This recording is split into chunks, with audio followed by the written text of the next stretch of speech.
అందరికీ నమస్తే అండి ఫ్రెండ్స్. ఈ పూట మన వీడియో ఏమంటే ఒక చిన్న వంట మీ ముందుకు చేసి తీసుకొస్తున్నాను. ఎప్పుడో మా అమ్మమ్మ దగ్గర నేర్చుకునే వంట అనమాట. వంట అంటే పెద్ద భారీ వంట ఏం కాదు, చిన్నగా సింపుల్గా. ఇదిగోండి దానికి కావాల్సిన పదార్థాలు. ఇదేమంటే శనగగింజల పొడి, అంటే చట్నీ పొడి అనమాట. చాలా టేస్టీగా ఉంటుంది. ముందుగా స్టవ్ వెలిగించుకొని స్టవ్ మీద ఈ రకంగా పాత్ర పెట్టుకొని అందులోకి వేరుశనగ గింజలు అయితే వేసానండి. దాన్ని మీడియం ఫ్లేమ్లో బాగా దోరగా వేయించుకున్నాను అనమాట. చూడండి, మీరు గమనిస్తే తెలుస్తుంది. ఈ విధంగా దోరగా వేయించుకున్నాను. ఇంకా దాన్ని తీసి పక్కన చాటు పెట్టుకొని చాట్లోకి వేసాను అనమాట. ఇంకా అదే పాత్రలోకి ఎండుమిరపకాయలు వేసానండి. ఇదిగోండి ఎండుమిరపకాయలు, అది కూడా మంట తక్కువ పెట్టుకొని వేయించుకున్నాను. దాన్ని పక్కన తీసుకొని ఈ విధంగా కరివేపాకు కూడా వేసి వేయించుకున్నానబ్బా. ఇవన్నీ అయిన తర్వాత చింతపండు, తగినంత చింతపండు అందులోకి వేసి కొంచెం వేడి చేసి పక్కన పెట్టుకున్నాను. ఇంకా ఇవన్నీ కావాల్సిన పదార్థాలు. ఇంకా అవన్నీ చల్లారిన తర్వాత పొట్టుతో సహా ఈ విధంగా గ్రైండ్ చేసుకుంటున్నాను. ఇప్పుడైతే ఎండుమిరపకాయలు కొద్దిగా ఇందులో వేసాను, కొద్దిగా అందులో వేసాను. ఎందుకంటే ఇంకా చాట్లో కొంచెం ఉంది కదండి, దానికని.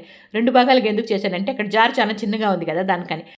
పెద్ద జార్ కొంచెం రిపేరీ ఉంది, దీంట్లో అయితే బాగా మెరుగుతుందని ఇందులోకి వేసాను అనమాట. ఇదిగోండి ఈ విధంగా పొడి పొడిగా చేసుకున్న తర్వాత తడి లేకుండా ఉండే ఒక గిన్నెలోకి తీసుకున్నాను అనమాట. అదే పొడిని కొద్దిగా జార్లోకి వేసుకొని తెల్లగడ్డలు, చింతపండు, ఉప్పు ఇవన్నీ కూడా వేసుకొని మెత్తగా గ్రైండ్ చేసుకోవాలన్నమాట.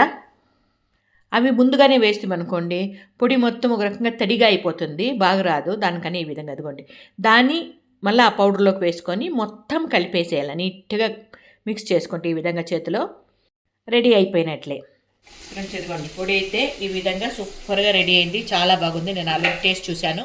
ఈ పొడిని అన్నంలోకి కానివ్వండి, దోశలోకి, ఇడ్లీలోకి వేసుకొని తింటే కూడా చాలా బాగుంటుంది. దోశలోకి అయితే దోశ పెనం మీద పోస్తాం కదండి, పోసినప్పుడు కొద్దిగా ఆయిల్ కానీ నెయ్యి కానీ వేసిన తర్వాత ఈ చట్నీ పొడి దోశ మొత్తం వేసుకుంటే చాలా బాగుంటుందండి. పెనం మీదే వేసుకోవాలా, చాలా టేస్టీగా ఉంటుందన్నమాట.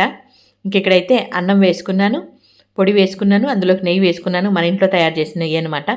వేసుకొని కలిపి నేను మన వాళ్ళు రుచి చూసామన్నమాట. చాలా టేస్టీగా ఉంది. వాళ్ళ మాటలు కూడా వినిద్దామా, మన వాళ్ళ మాటలు కూడా. సూపర్ అండి, చాలా బాగుంది. నెయ్యి వేసుకోకుండా తింటే కూడా బాగుంటుంది. నెయ్యి వేసుకుంటే అదొక టేస్ట్, నెయ్యి లేకుండా తింటే అదొక టేస్ట్ అనమాట. చాలా బాగుంది, సూపర్. ఎవరైతే నాకు అందుబాటులో ఉన్నారో వాళ్ళకి మాత్రం ఇచ్చాను ఈ విధంగా. ఇంకా మన వాళ్ళకైతే అమ్మ చేతి ముద్ద తీసుకోవడం అనేది చాలా చాలా ఇష్టం వాళ్ళకి.